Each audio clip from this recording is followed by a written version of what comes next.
Good day, I'm Conita Hunter and this is the Ballot Box. The people themselves will lead from the front because the ANC has sold out the people of South Africa. For the first time ever, the DA has a candidate in every single ward in the country. Let us now go out there and take back our towns and our cities. We are the African National Congress, and we've been serving the people of this country for the past 27 years. The African National Congress will deliver. Local government elections are on its way and South Africans are prompted to go to the ballot box to vote for who should run the wards we live in and the municipalities that govern the areas we stay in. It comes as no surprise that local government in the country is in shambles, with only 7% of all municipalities well run. One of those municipalities is the Midvaal municipality, which is the best run in Gauteng according to several institutions including Ratings Africa, PMR Africa, and the Gauteng City Region Observatory. Its mayor, Bongani Baloyi, leaves after an incredibly successful 8 years as mayor. Today we ask him, what does it take to be a good mayor?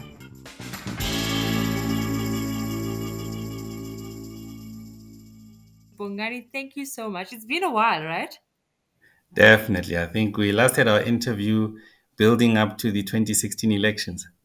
Were we sharing a Coke or milkshake? I can't remember. It was a very pretty setting. That's all I can remember from 2016. Yes, we were on the campaign trail, and I think you joined us in one of our local restaurants this side.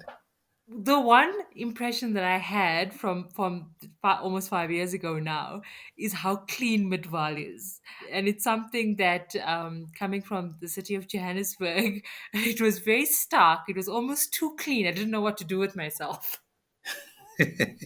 Well, that impression is still a reality still today, and I hope it continues to be a reality.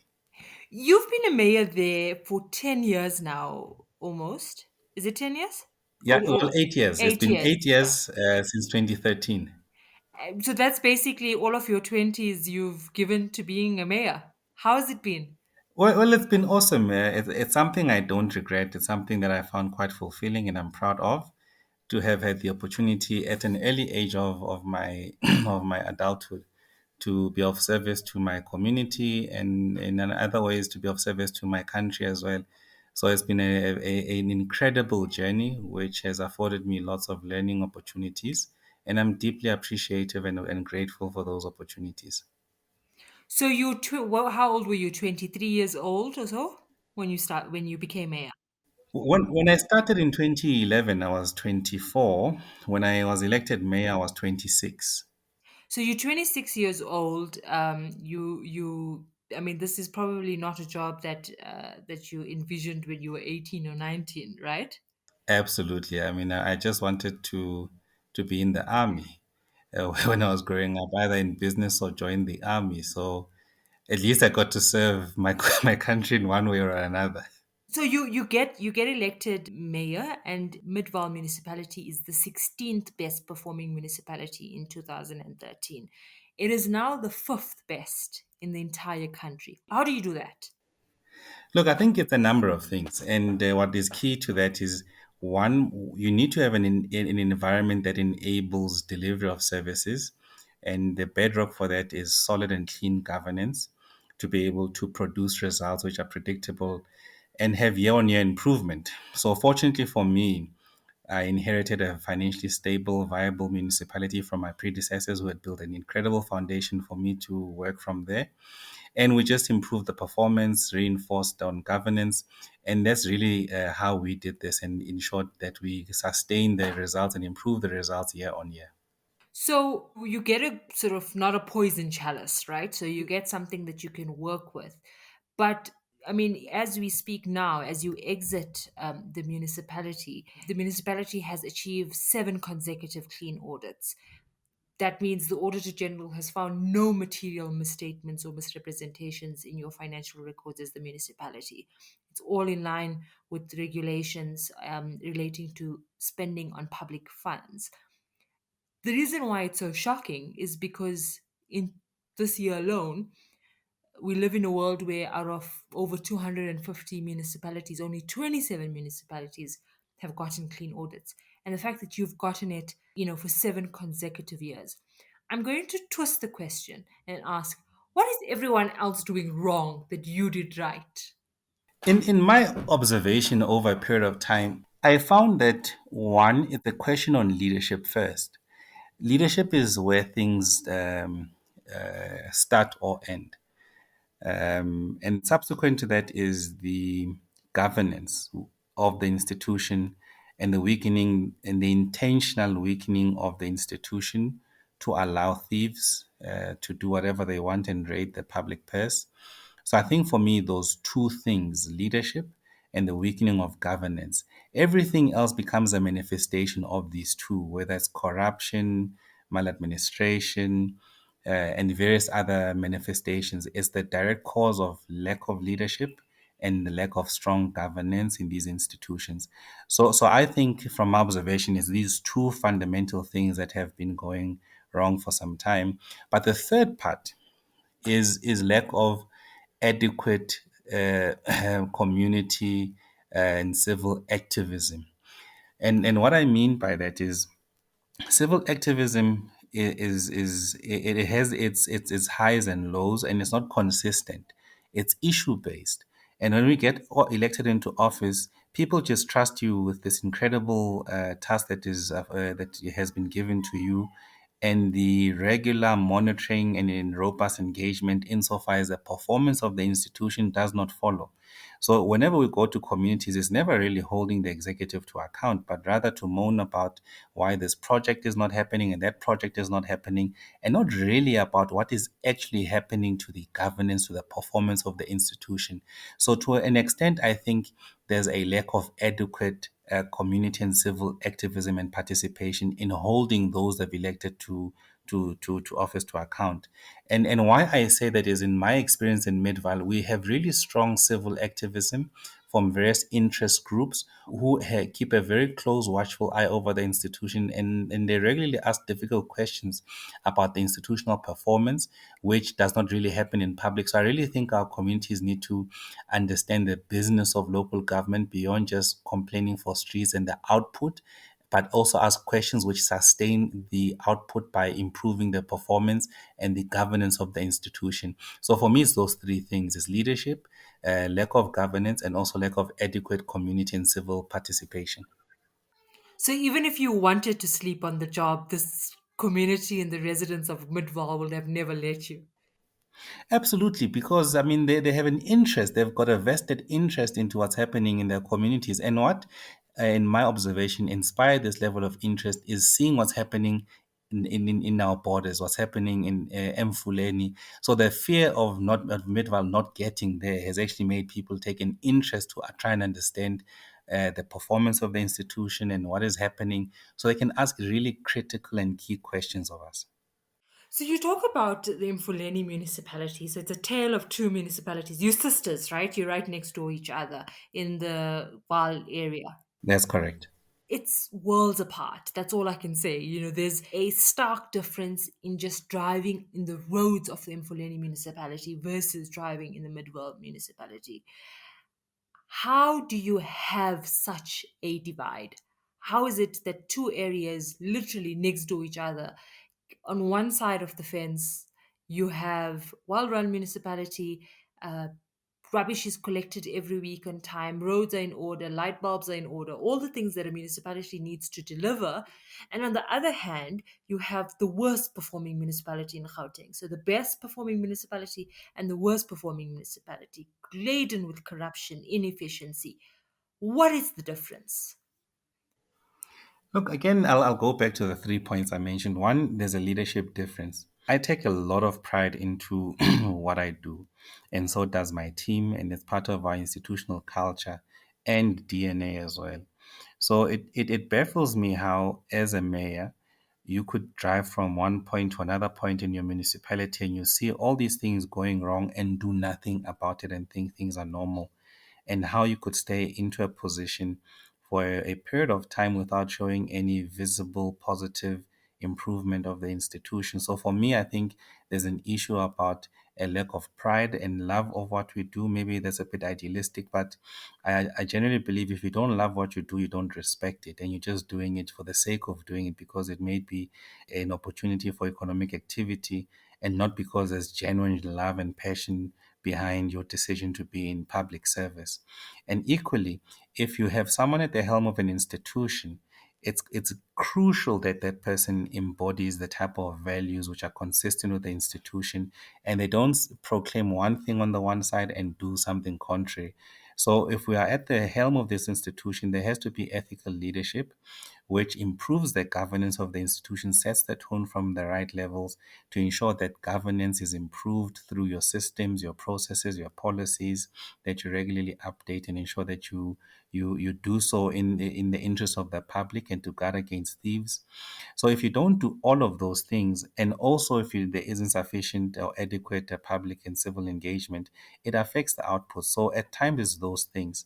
So I really think for me, as I observe, is those three, the lack of those three things that I've mentioned. So, what drives you to perform when you look at your peers, mayors in other municipalities across the country, perhaps, not have such a sort of almost celebrity? Because if you think of Midvaal, your face immediately pops up in my mind. And I think to so many people listening, it would be the same. So, how did you move from sort of just being the politician in charge of this municipality to becoming the champion of this entire area, holding sort of almost the aspirations, if you like, of the residents of that area? Look, for me, I think it's the love of what I do, of public service, and the passion that one has. And I think my children will be able to Google me many years from now, even in fact, not many years now, they can Google me and pull stories about what I did. And from there, it will either inspire lots of trust and excitement and proud and that their father has worked hard and done these amazing things, or it will be deep embarrassment. And I really think that God has afforded me the space and time to be of service to His people, and the best way I could do so is by giving everything that I have and trying my ultimate best. And what keeps me going is really the love of my country. I really I'm a patriot at heart, and being of service to my country and just focusing on what I need to do. Because I mean I rarely compare myself to anybody else in this industry, because what we've done, I've realized that I only have one race to run, and that's my race. So if I focus on my race, understand what we need to improve, and we could do things differently, and lose the sense of fear. I mean, the sense of fear can really hold hostage to better things and growth. And I've really lost that sense of fear to try new things and be really bold and try those things, and which unlock the type of performance and the environment and culture we've built in the institution. So for me, what really drives me is a deep sense of patriotism and love for my country and love and passion for what I do, and a deep level of self-respect as well, because I can't do stupid things.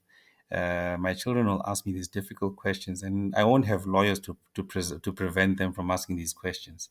So, corruption is endemic, especially in local government, and that's probably the reason why so many municipalities are falling apart. In your 8 years, between you and me, did anyone approach you with anything sinister, and how do you then deal with something like that? Look, there has been various approaches, and it's not very direct. Well, people will invite you for dinners, various sports occasions, and at these events, they will not directly but imply certain things, right? And they'll try and woo you with this lifestyle that's way above what you can afford, to try and also create a perception that you can easily access these things. We are friends now. At any point you want, don't hesitate. And that really is a trap. So I've often observed these things and really understood them and saw them for what they were, and saw that it's an attempt of a very long and complicated approach to try and put me in a situation which becomes untenable, And now one will find themselves deeply inflicted in these things. And I've never allowed it to get there. There has never been a direct approach. It's always what I sense as an indirect approach, which is essentially trying to entice you. And once you entice, then other things start to happen as well. And I've avoided it there. I've accepted what I can afford, what I can't afford, and I deeply appreciate my sense of peace and peace of mind because those things are priceless. So you at a function, and Mr. Businessman Y says to you, "Why don't you bring your kids to my holiday home in the Val? And the kids will enjoy some speedboats, and you can use you can use my holiday home free of charge." I mean, that's pretty enticing, right? Absolutely. Incredible. I mean, I remember when, BMW regularly offers to test drive vehicles. So that experience taught me a lot because you'd leave your own 320 series BMW, you'll jump into a top of the range X5, right? At that point, before you even get into this X5, you are very happy with your car and your achievement. And then you get into this X5 top of the range. When you come back, you look at your car and think, yes, yes, this is the worst thing I could have done to myself. And I've experienced that luxury and I want to attain it. So that in my mind showed me that one has to be content with what you have. And if you can't afford it, don't touch it. Why do you think that your story is almost the exception to the norm? Having a half decent mayor is not the normal lived realities of South Africans. Do you think we've become so accepting of corruption, of inefficiency, and just complete disregard from mayors or public servants to their communities? And how do we change this? I think we have normalized a below par performance to the extent that every year we expect worse and worse, and people feel disempowered and not knowing what to do next. And I really think it's a bad situation to be in because what that allows for is a further deterioration of governance and the output of governance to the point where it creates the material environment which a revolution instability could easily be triggered by either young people deciding to take a stand and going a particular route. And why is it? I think it's also a level of apathy that's invoked in people with a level of performance and them feeling a bit despondent in general body politics as well.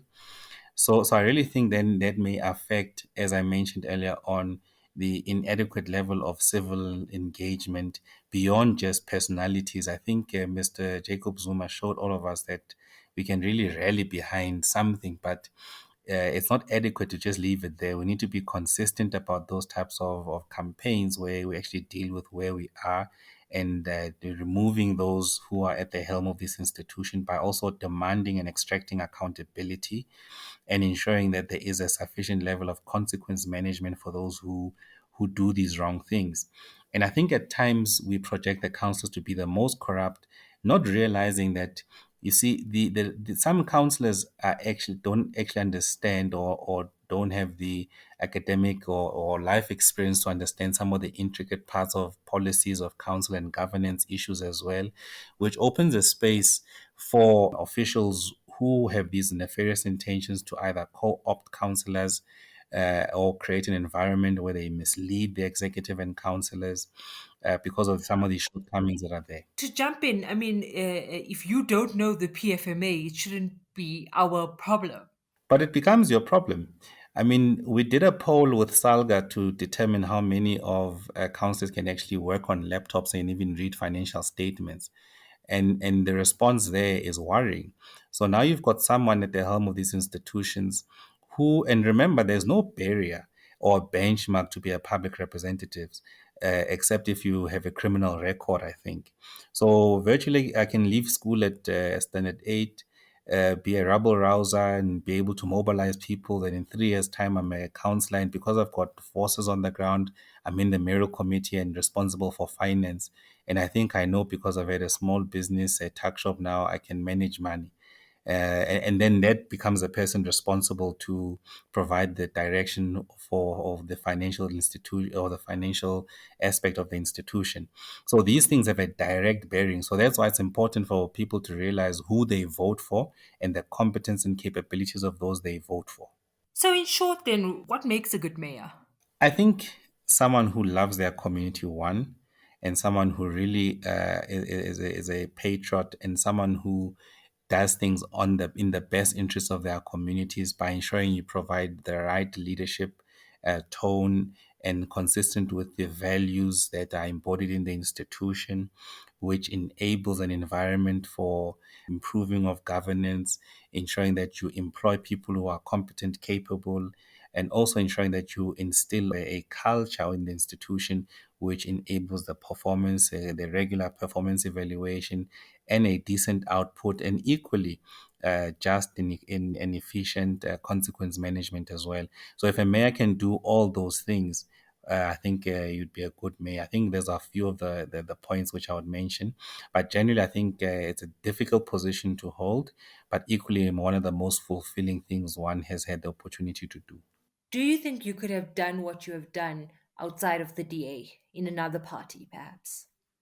I don't think so, because where in the other party would you find a 24-year-old entrusted to be a member of the mayoral committee and given a department of human settlements and spatial planning, and within 2.5 years given the opportunity and responsibility to be mayor?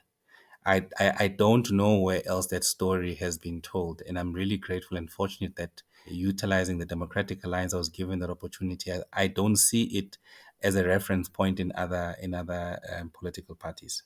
So, where to from here for you? Well, um, a lot of thinking is happening. A lot of conversations are happening. I'll probably decide at the end of my term. Will you be staying in politics? Absolutely. It's the desire to keep serving. You're definitely not giving us any more than what I'm trying to pull out of you, but that's okay. Just two questions as we wrap up, or two areas to focus on as we wrap up is when we talk about the Democratic Alliance, which you've served for now for the past 8 years and 2 years before as a member of the mayoral committee, so all in all about 10 years in public service on behalf of the Democratic Alliance. When the DA was having its racial moment of reckoning, and it has been for a while, where were you in all of that? It almost felt, and I'll preempt your answer by saying that you sort of stayed in your lane in the Val and didn't join the national sort of ructions that were happening at the time. What did you make of it, and what was your reflections on what was happening in the DA? I think for me those moments were very interesting. I was not in my lane. I made my views known on various occasions, which I felt is quite important to put my position and clarify my position with regards to some of the challenges we're having. And the tricky question about race as well has been quite interesting for me. The Democratic Alliance, by all means, is not a perfect party, from where I sit. And I joined it precisely for that point because I thought I could make a contribution and change it towards a particular direction, which I believe in and still believe in. So I joined politics not because it's the perfect organization, but I also see a gap which one can get into that space, be able to influence things towards the type of ideal state which I think is the correct one. And that battle for me is not finished. I mean, you politics is a long term game. You have to be able to survive these moments and keep on keeping on as well. So for me, I think this question is one that is still going to come up to the fore, and we are going to grapple with it for some time until we can find each other in a position which recognizes where we come from, not ideally a position which is future oriented and based, but the reality of where we are as a country. So I really think that question will still be a question that forever at times trips us in how we respond and what we say.